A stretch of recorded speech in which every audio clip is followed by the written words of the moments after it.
Welcome back to All the Sins of Wisconsin. I'm Falon and I'm here with Mims. How are you? I am doing so good. It's really nice to see you. I feel like it's been forever. So I'm happy to be doing this with you. It does seem like it's been forever. Yeah. And you have a new painting behind you? Yeah. How do you feel? I love it. It's a girl putting on her lipstick and the reflection of a knife, and I feel like that totally speaks to me. So I feel it. yeah. I like the Coke cans in her hair too.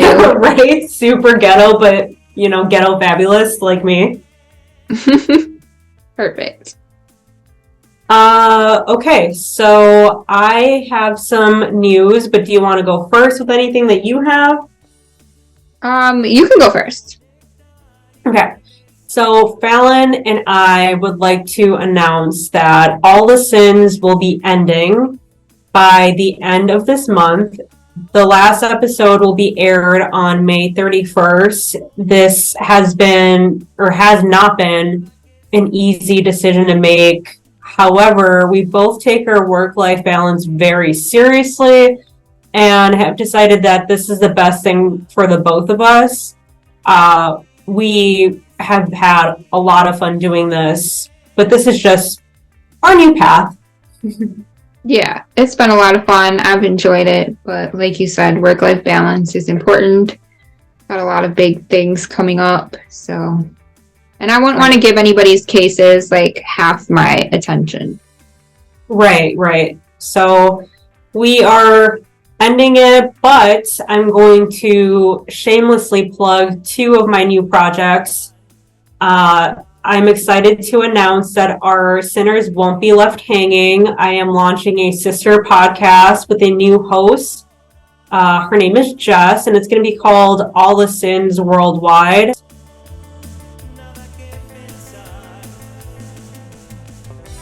So this podcast will be still dedicated to Wisconsin cases. However, we're going to broaden our horizons and cover cases from all corners of the world. I feel like having that capacity to talk about any case while still being true to where we started from is going to be really important, and it's going to be a lot of fun. Nobody can replace Falon, but this is going to be its own thing, and I hope that our listeners hop onto the new podcast that I'm starting, and I'm also launching another podcast, as if I don't have enough going on, that will be available June 12th. If you're interested in passive income, entrepreneurship, and small business mindsets, I will be on the air and on YouTube with an amazing co-host, Lexie Star. We will be interviewing local business owners, talking about our personal journeys, and just a lot more. That'll be awesome. Yeah, I'm super excited about both. It just kind of, one day I just sat down and I'm like, well, I still really love podcasting, so it literally was like a day turnover, and I had both of these projects already churning. So I'm excited. That's awesome. I'm excited for you. Thank you. Anything from you, Miss Falon? Well, no, I don't think so. Not right now. We can get started. Okay, sounds good. So I'm going to start us off with the case of Movano Capaza. So I don't know if you're familiar, Falon, but to those that have watched The Office and know every episode by heart will know what I'm talking about when I say this episode reminded me of that one line that Nellie, who was the redheaded English woman, when she said, "My mother told me I'd get murdered if I came to America." Have you ever watched The Office? Matt, I don't think I've ever watched a whole episode. Okay. It's not for everybody, that's for sure. No.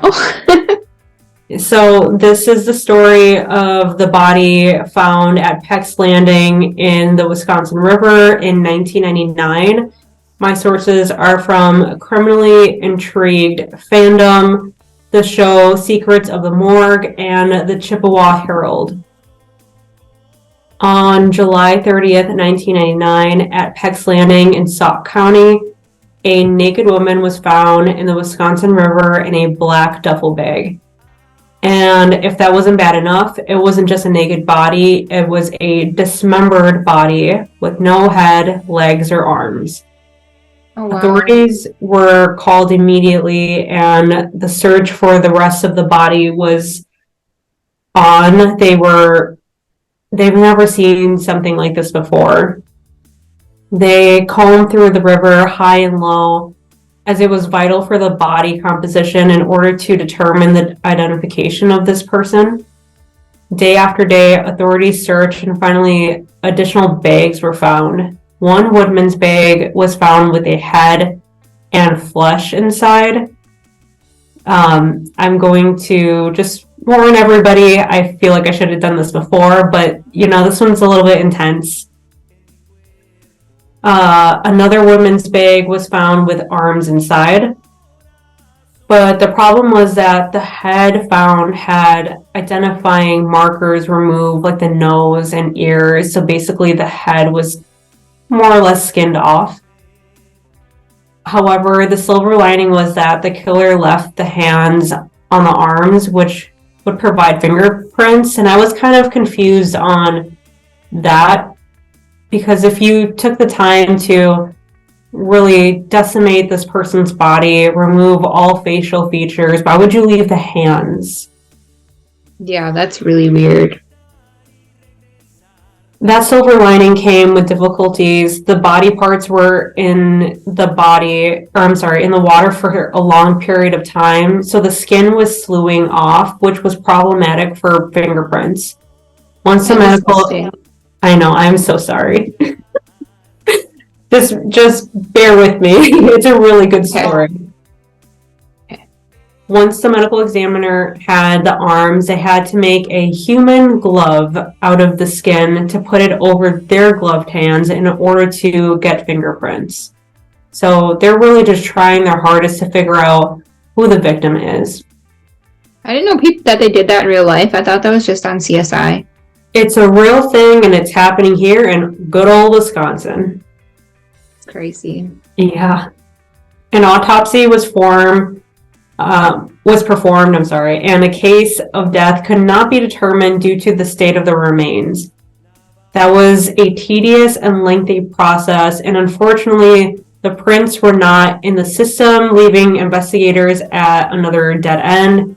The investigators were not giving up, though. This murder was gruesome and heinous, and they were going to find answers. They were very determined.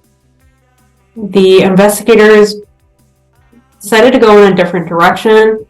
They were going to look at her biological profile and sought out the help from a forensic anthropologist. But that was going to be an uphill battle with little to go off of based off what they found and the condition that it was found in. Mm-hmm. They needed to determine bone structures, size as far as height and weight, and composition in order to determine ancestry. The arms had dark skin, but the hands were fair, which is normal when it comes to skin being in the water for a significant amount of time. Okay. And here is what they came up with. She was from African American descent. She was around 5'2", stout in body structure, and around the age of 25 years old. And if you ask me, I feel like that's to narrow it down with all the things that they had working against them. I feel like they were really honing in on who this victim was. Investigators cross-referenced the missing persons database that, however, did not prove helpful, as there were thousands of similar missing persons in that description, and sometimes some missing people aren't reported, so it just didn't help in this point of the investigation. This case was hard. There was no suspects, no victim identification, and no leads. The dedication to solving this case was amazing. They tried to do a facial recognition, which they would have to, I'm going to warn you, this is pretty gross. They had to boil the flesh off of the skull to do so. They rethought that process since they didn't have a lot of the victim's remains to work with, so they wanted to preserve anything they had as much as they could. So they went to Lexington, Kentucky with the skull to a specialist that would be able to re-engineer the skull with paper. Facial, I know, they're going hard. They're not giving up.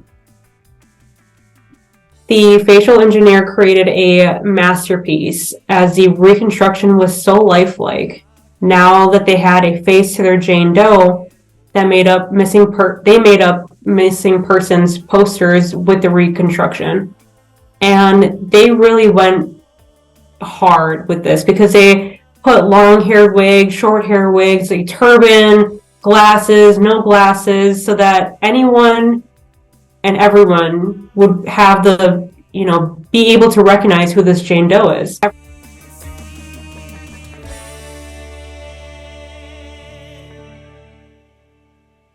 Investigators put the posters up all over town and mostly targeted the Woodman's grocery store, as that is where the bags were found with the body parts in it.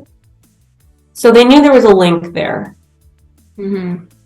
Investigators opened a tip line for callers, and of course, a lot of people flooded the line. Some useless information, some actual people with missing person in their circle, and one actual lead. A local woman claimed the posters resembled her ex-husband's cousin, Muvano Kupaza, a 25-year-old student from Tanzania. Once they had the name, authorities were able to track down fingerprints from a local abortion clinic belonging to Muvano and compare them to the body. Finally, a match was found, and the identity to this Wisconsin Jane Doe was finally made, and after all that time and energy and work, they had some answers. Muvano Kupaza was finally identified.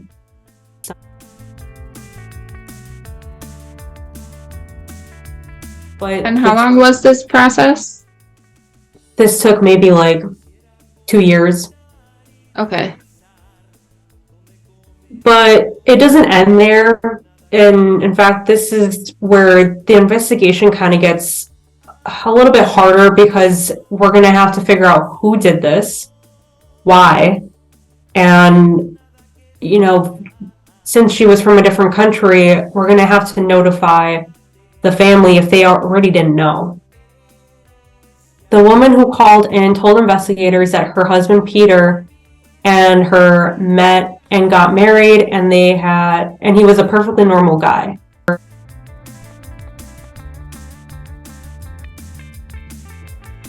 Then he asked her if his cousin Muvano could come live with them while she visited. She agreed, and Muvano moved into their home, but she noticed that something was wrong. The ex-wife went to explain that her and Peter's marriage ended as she suspected him of sexually assaulting his own cousin. He had raped her and forced her to have the abortion, which is when she left the set of documented fingerprints on an official file. Oh, wow. It's awful. The investigators felt that Peter would have more answers, as he was her only link here in Wisconsin. You have to know what happened to her. Mm-hmm. They decided to pay a visit to the 40-year-old and get his side of the story on January 31st, 2000. Oh, so that was only a year then. Yeah, that's really quick. Yeah, they were not playing. Peter was insistent that his cousin had left town and went back to Tanzania on April 25th, 1999, and that he even dropped her off and witnessed her leave. he mentioned he received a phone call from family confirming her arrival from the rest of the family members. But they knew this wasn't true. Authorities called Muvano's family in Tanzania just to cross-reference what Peter said. Mm-hmm. And they were adamant that they had not heard, anything from Muvano since June of 1998. Wow. So a whole year. The family had not reported her missing due to reassurance from Peter, believing she was in good hands, and they were shocked to know that wasn't the case. Peter would double down on his claims. He stated that his cousin left on a bus bound for Iowa on April 25th and then flew to Tanzania, and then he had given her $100 for the trip. And I don't understand why she would detour to Iowa since there is a Milwaukee airport. Right. Like, would you go on a bus to go to a different airport in a different state? Chicago? Like, right. Why would you pass Chicago? Exactly. It doesn't make any sense. And I feel like with people that believe their own stories, they expect other people to believe them without question. Definitely.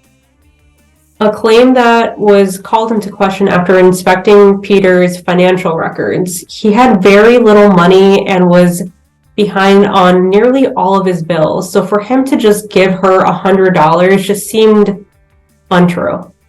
Right. It would have been very difficult to save up that kind of money as he claimed. This just shows the level of narcissism he had. He kept telling these lies and he expected the investigators to fully believe it and just move on with it. After Peter was officially questioned, he would eventually be taken into custody and a thorough search was performed in his tiny apartment. They found numerous sharp knives, a blood stain beneath the baseboards in the bathroom.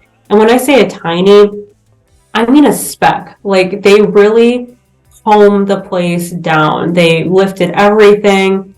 And when they lifted the baseboard, it was behind the baseboard and it was teeny tiny. I'm just so happy that they were so thorough. So they also found a number of Woodman's grocery bags. So he definitely shopped at Woodman's. Mm-hmm. A number of personal items belonging to Muvano were also present, some jewelry, purses, and her Bible. And a fellow classmate at the English learning class she was attending told investigators that she was never without that Bible. She was always carrying it with a bright smile. So for her to have left that behind, no ma'am.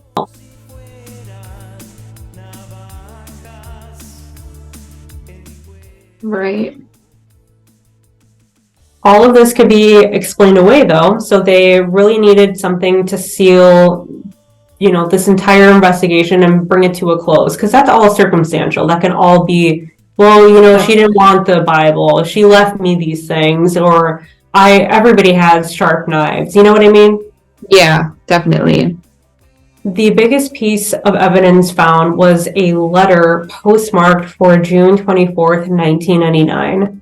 On the envelope was Muvano's fingerprint. This completely unraveled Peter's story, claiming that his cousin had left in April and had no contact with her since then.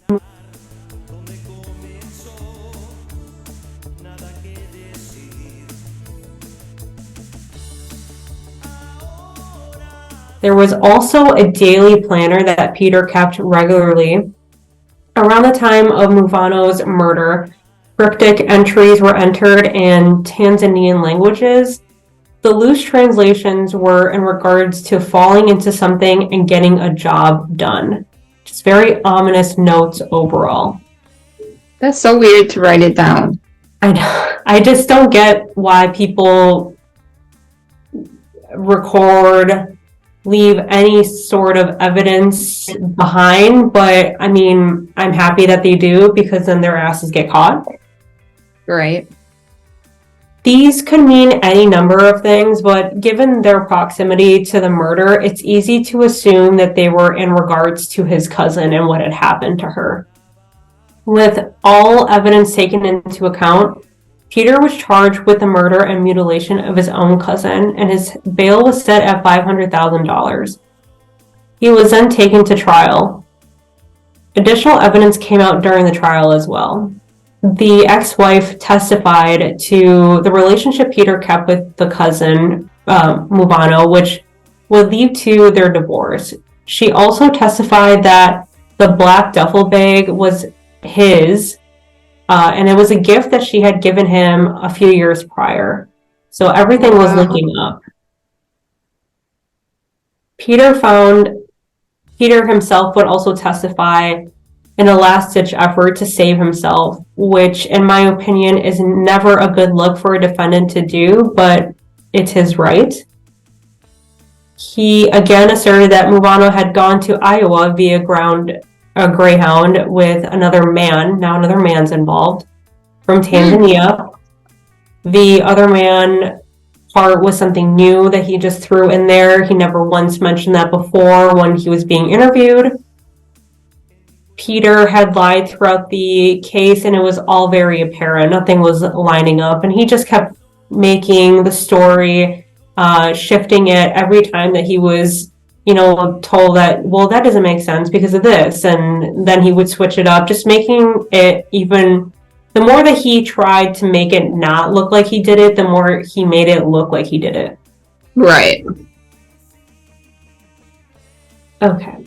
And having someone lie may be more compelling than an actual confession, as there are gaps in their story and reality. Investigators found out that Peter had a familiarity with the river where Mubano's remains were discovered. They could also assert that the reason she was so severely disfigured and mangled was in part due to Peter's ties with her. They explained in the trial that if no one could identify her, then authorities would be unable to identify him as the killer, which almost proved to be correct. Yeah. There were also claims that Peter had been familiar with butchering animals back in Tanzania, as he often would butcher goats for food, so he had that under his belt. And let's not forget Peter's planner that had all those ominous notes written in it. You just can't overlook that. Right. It is thought that being financially responsible for two of them was too much to handle. Him and the potential baby that she was carrying. Another theory came out as well that Mubano declined Peter's advances one day, and that he killed her due to her finally standing up for herself. Finally, one of the biggest pieces of evidence was the testimony of Mubano's father, which was awful to think about. Their daughter went to America to visit family and have new experiences, and now her family was at her murder trial, and who was the culprit? Her own cousin who raped her repeatedly. That's so horrible. Her father testified that he had no contact with her since she had arrived to the United States and had no knowledge of his daughter returning to Tanzania. His story never changed. It was always the same, and that's what he testified to. And this all mounted against Peter, and the jury found him guilty. He would be sentenced to life imprisonment for the brutal murder of innocent and lovely Mubano Kupaza.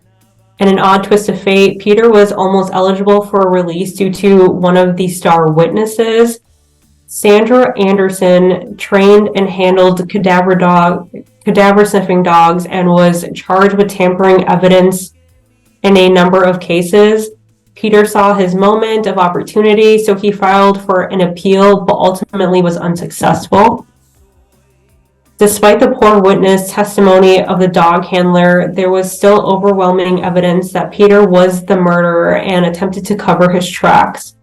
Peter Kupazo is held at the Dodge Correctional Institution in Waupun, where he will remain serving his sentence.